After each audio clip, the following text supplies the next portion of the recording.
News पर।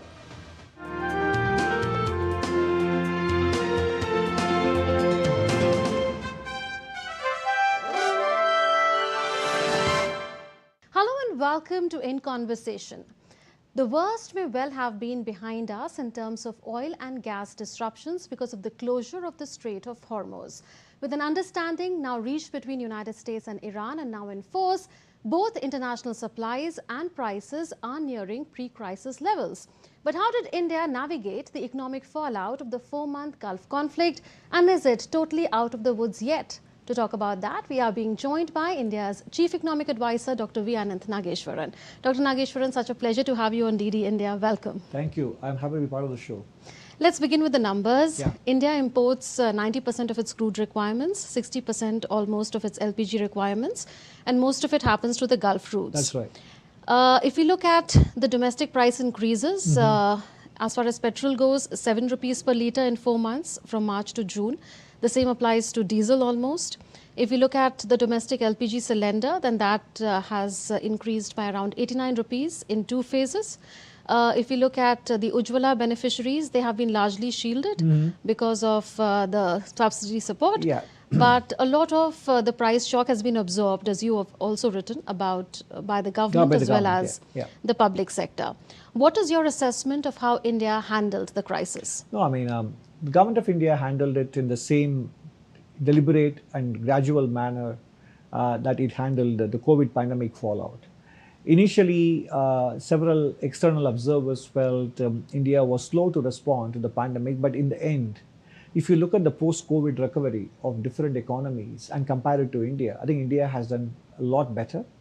The post-COVID recovery has been durable, sustained, along with improvement in the macroeconomic parameters like fiscal deficit and inflation, etc. So we have maintained growth, we have brought down inflation, fiscal deficit, and we have sustained it over 6 years. And that's precisely because we handled it deliberately, gradually, and in a targeted manner. That's exactly the same template we brought to bear on handling the fallout of the Persian Gulf conflict.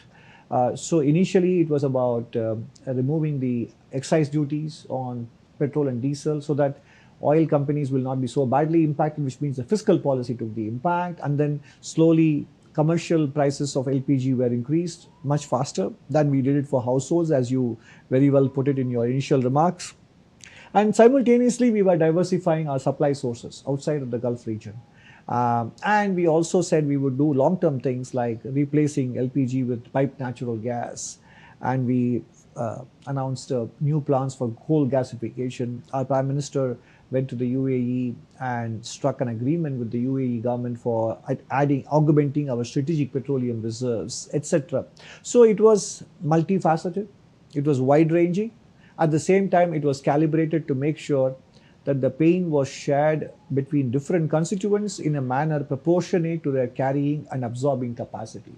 I think that is the way the government of India, this government at least, tries to handle macroeconomic shocks, and it has stood us well, going by evidence.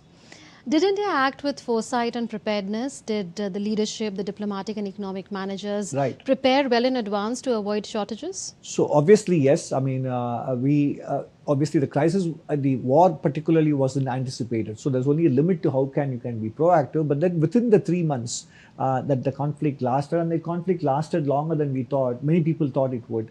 And if you look at that as a sort of the reality that it lasted longer than anybody anticipated, I think we acted with foresight in getting the supplies expanded. The source of supplies expanded.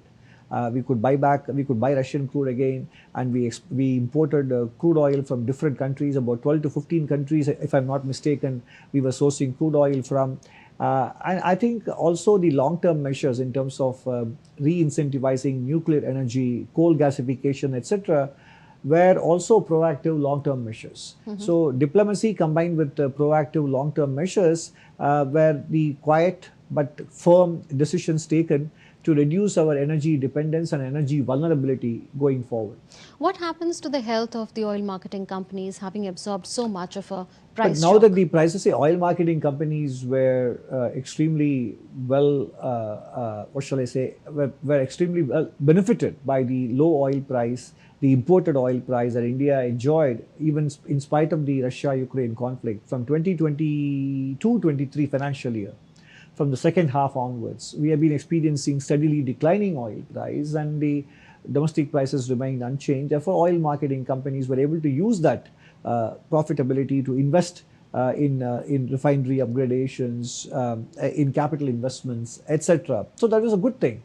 And similarly, now I think with the rapid decline in the imported price of crude, and since the price increases on commercial LPG and also in retail households prices of cooking gas subject to certain subsidy relief, as you said, and a very small increase in petrol and diesel prices, together with the reduced prices, I think oil marketing companies should be able to absorb this shock quite well and get back to being profitable and productive operations. By the next financial year? No, I think this financial year itself, assuming that the oil markets continue to remain, continue to behave as it has post announcement of the cessation of the conflict. And if oil prices don't go back above $80 per barrel, I think the oil marketing companies, even in the current financial year, should be able to enjoy a good financial health. Coming to the external sector, you write that this was neither a 1991 moment nor a 2013 right. one.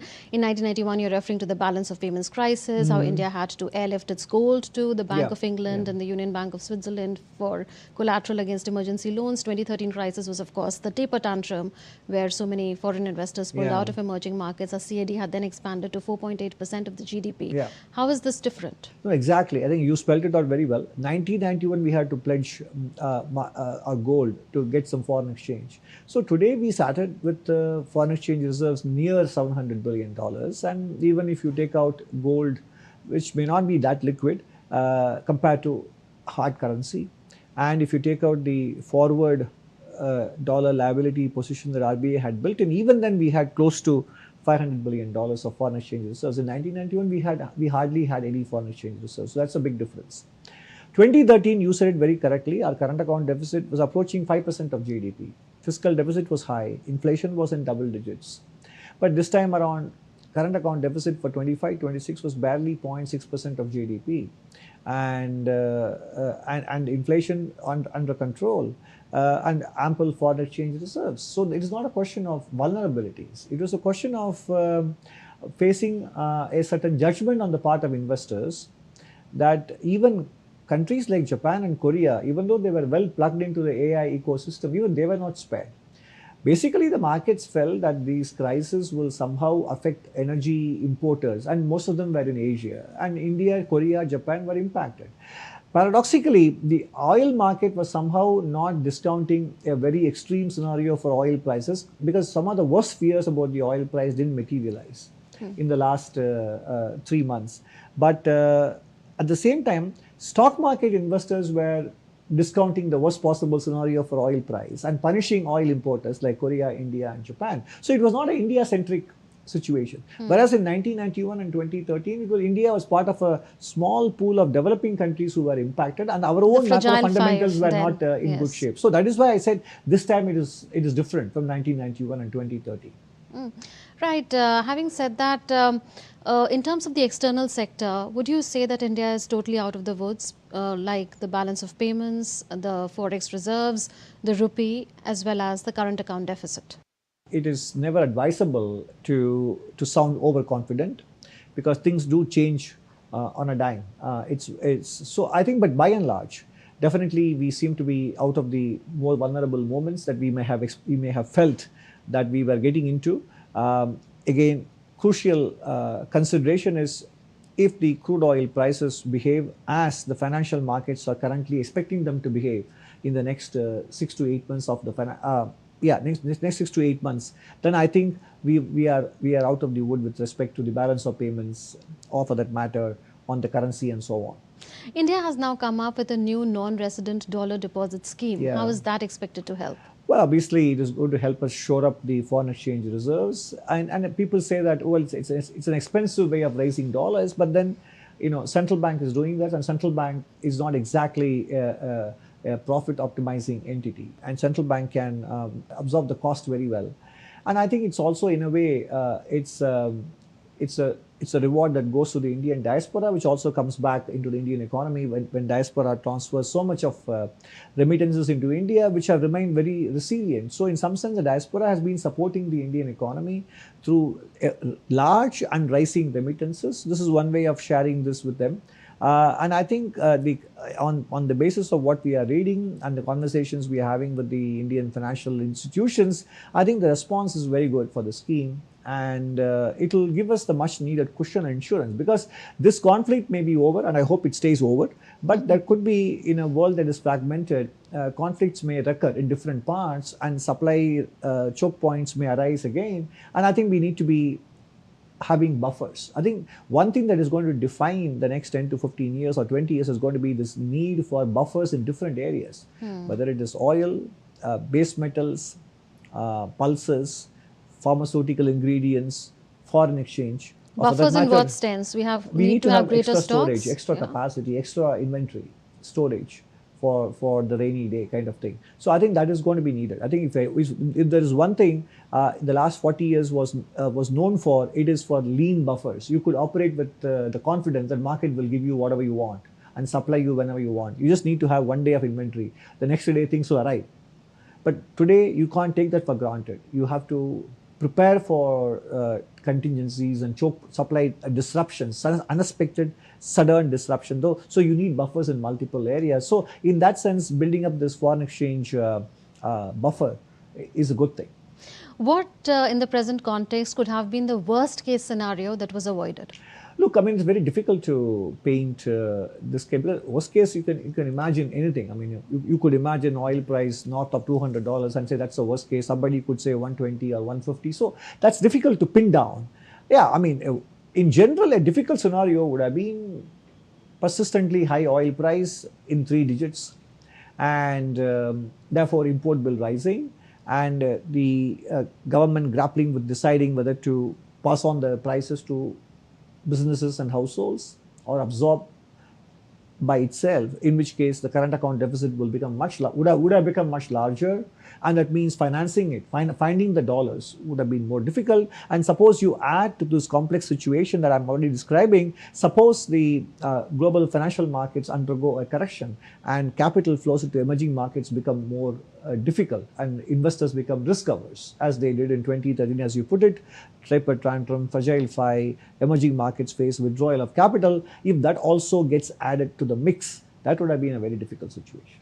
I was listening to India's Petroleum Minister Hardeep Puri, and he was saying that the prospect of a domestic fuel price reduction would come if the global oil market stabilize for the next few weeks. As an economist, ideally speaking, what should be that price band for the international prices, and for how long should that sustain for a price cut? No, I don't think I want to second guess the petroleum minister in public. I think what he said is correct.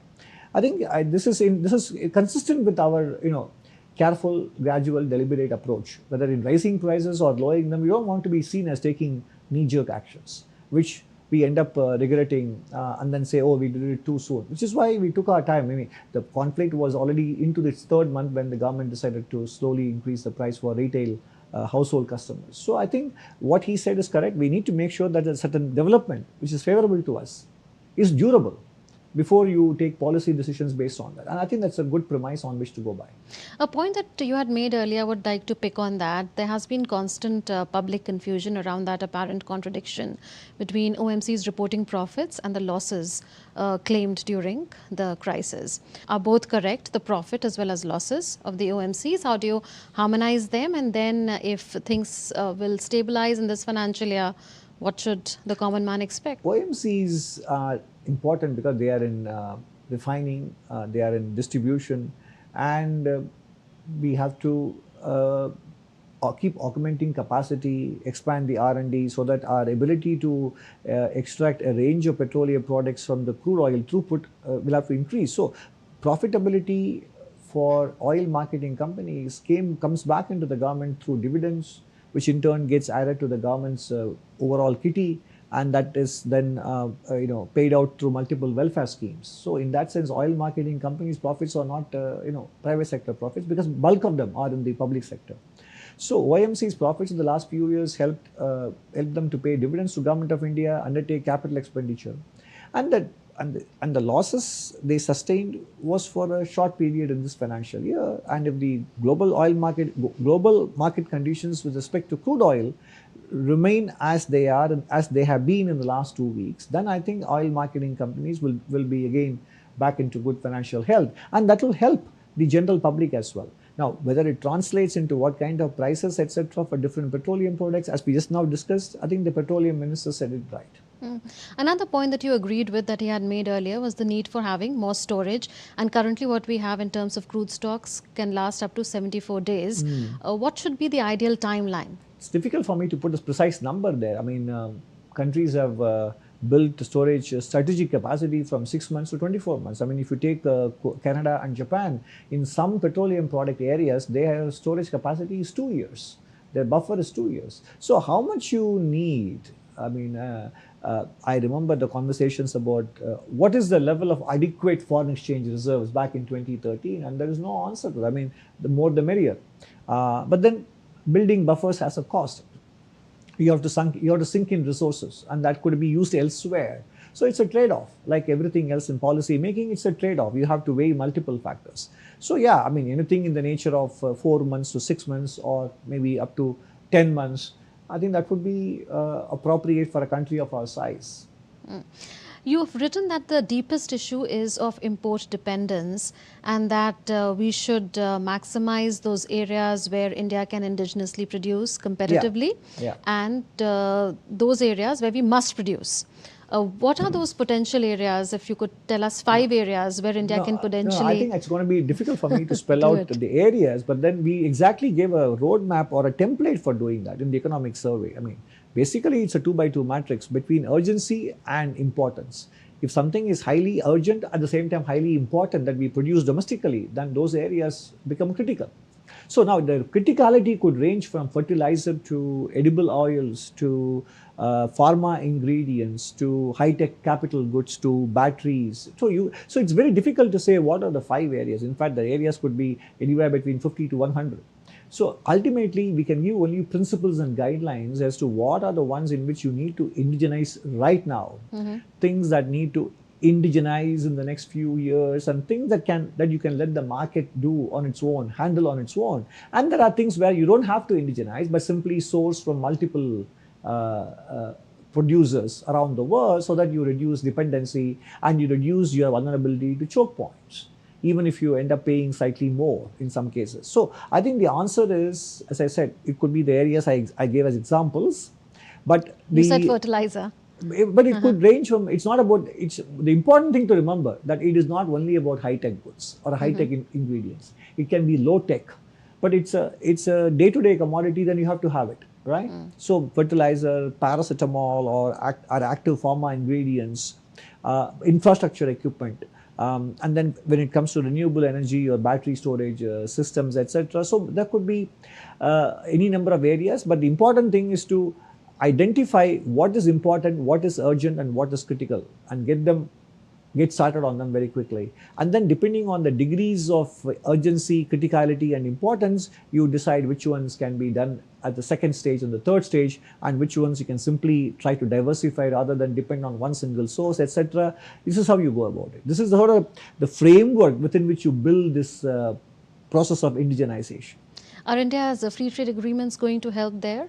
Undoubtedly, they're going to help in multiple ways. One is giving us cheaper importing options. Second thing is better export markets, and for better range of products and services we could export. And the third is by opening up our own markets to lower duty bearing goods and services, we are also introducing competition to our own producers of goods and services, which is also good. Ultimately, we are going to be able to reduce our current account deficit or pay for our imports only by increasing our exports. And for that, the exportable products have to have a quality benchmark, have to pass international standards. And the only way to do that is to expose them to international competition. And that is what the free trade agreements do.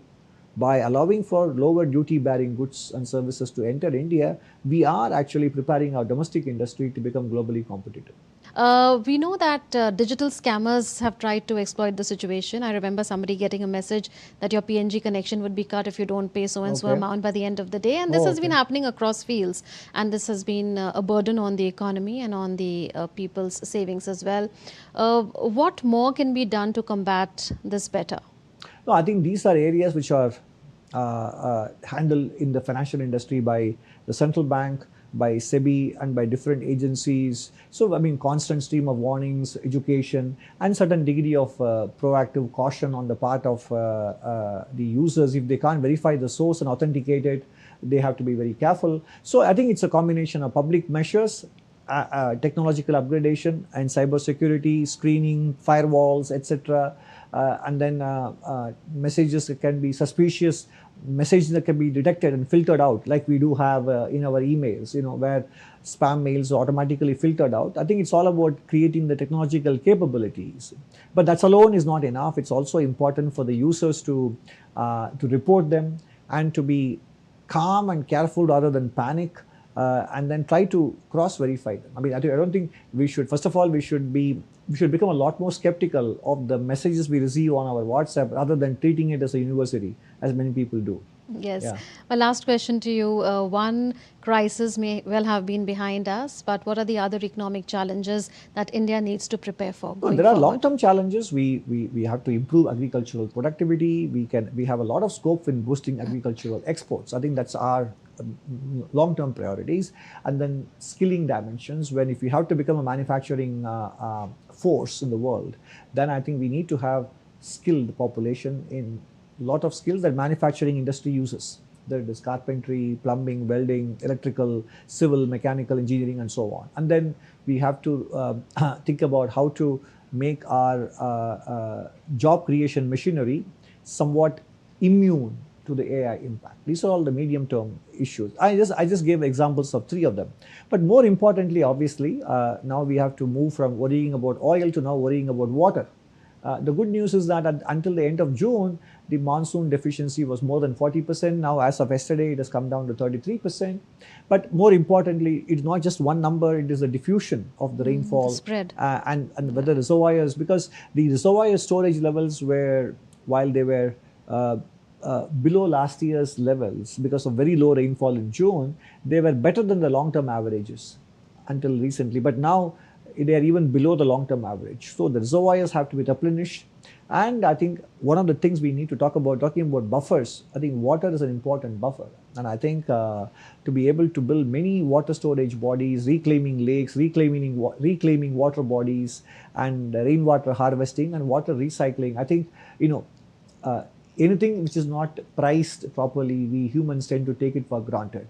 And I think water is something that we take for granted, but it is a civilizational imperative.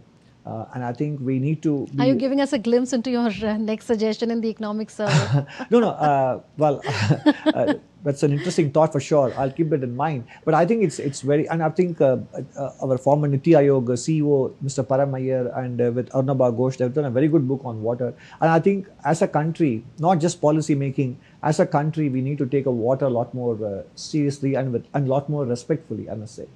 We leave it at that. Thank you so much, Dr. welcome. Nageshwaran, for speaking to us Thank you. on DD India. So that was an exclusive conversation with India's chief economic advisor on how India navigated the economic fallout of the 4-month Gulf conflict.